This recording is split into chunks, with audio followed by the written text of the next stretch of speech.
Hi everyone, my name is Ehsan and in this video I like to talk about networking and why your networking is not working. So when I started researching and writing my thought about this video, I came with a lot of ideas, but I just condensed them to 5. And in this video I'm gonna focus on these 5. Let's start with number 1. Number 1 is you rely on emails instead of face-to-face. We all have been there. It's much easier to send an email or any text-based communication instead of having a face-to-face interaction. And I would say if you are doing that 100% of the time, if you are only sending the messages and you are not getting anything back, it's better to change that behavior and sometimes use your messages to set up a face-to-face interview online, or better to do it in person. Go for a coffee chat, and that makes your connection turning to a network. And there is an article published by Harvard Business Review saying that face-to-face request is 34% more successful than emails.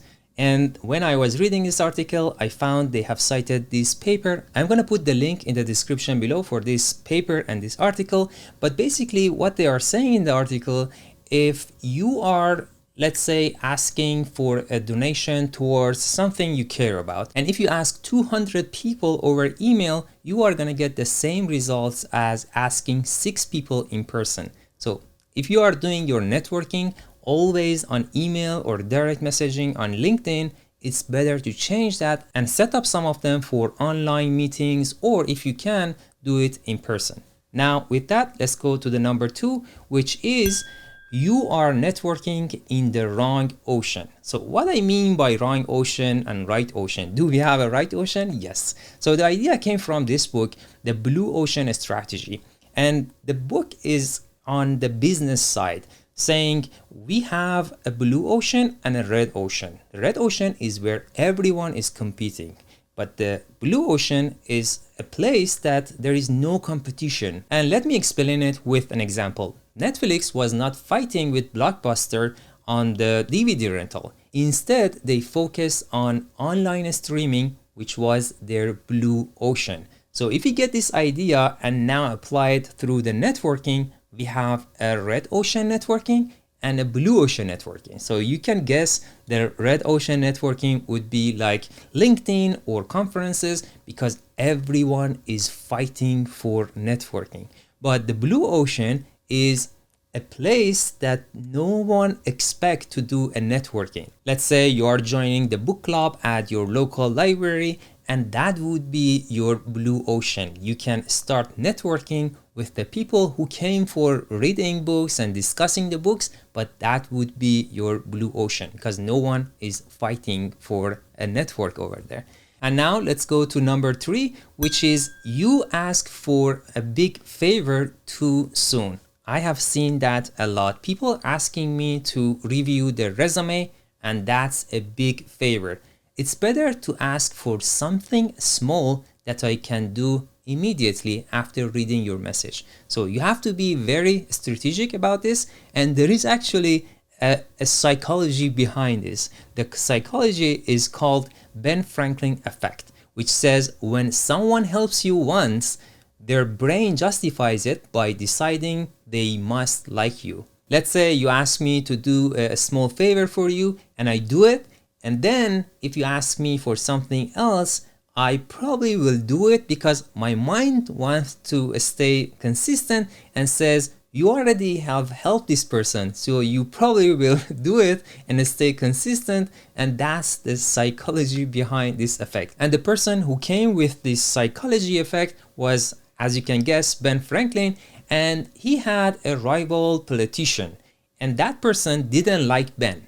So what Ben did, Ben asked him for a rare book that he had in his collection, and that person, of course, gave it to him, and after that he wrote a thank you note and gave it back to that person.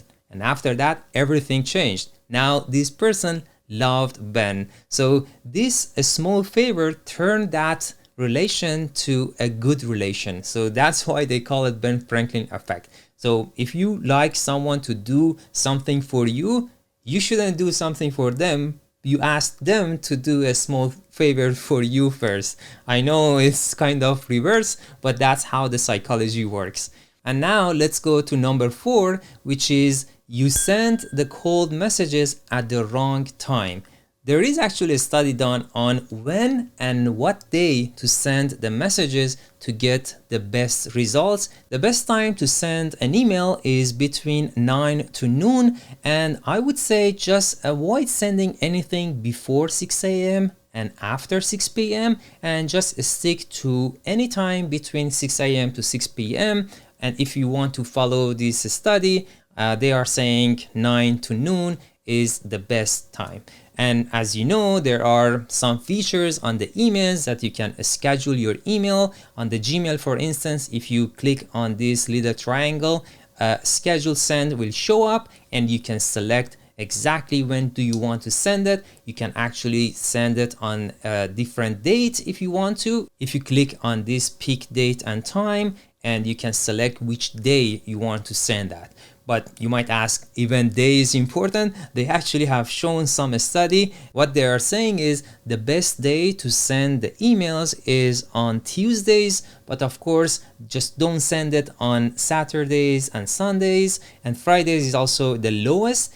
And also there is another study published by LinkedIn on the direct messages on LinkedIn saying the best date to send a direct is during the weekdays, and of course not Saturday and not Sunday. And you can see the Friday is the lowest. So I would say stick with these 4 days for sending your messages, and this is aligned with what this study has done. And there is another chart published by LinkedIn that says if you have a shorter message, you are having a better chance of getting a reply. So here on the x-axis, you see there is a number of characters, 0 to 400, all the way to 1200 characters.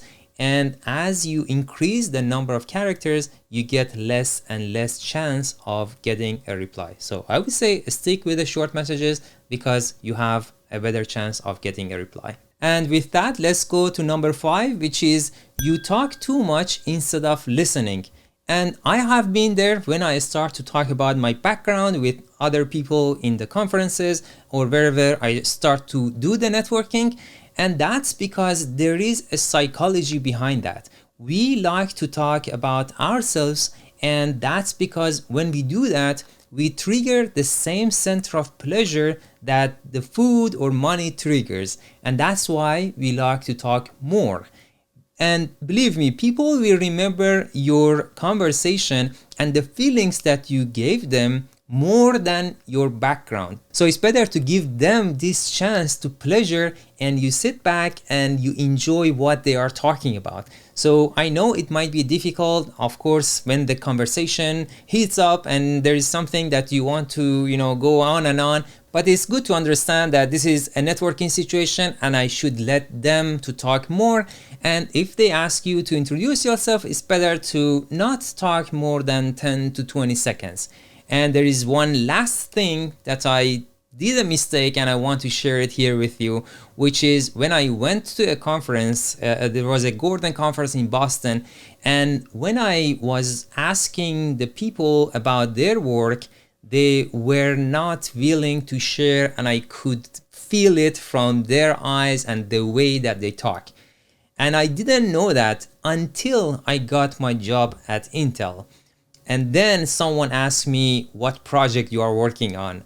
And all of a sudden, something clicked in my mind. And I recalled when I asked that person who was working at Merck, what project you are working on. And they were not actually telling me by just saying something else. They just started to talk about something else. So that's where I noticed there is an IP issue here. And if you ask a person inside the company to tell you what project they are working on, they probably will not, because they don't want to share inside of the company what's going on, and there is an IP issue. The better ask is, in my opinion, to ask them about the things that they like about the city that they are working in, or if you want to ask something job related, you can ask, what do you like about your job, or what excites you about your job, something like that. So it's good to know this, because I didn't know this until I got my job. So keep that in mind, to have strategic questions and not going to the details of their work. And with that, this is the end of this video. See you in the next one.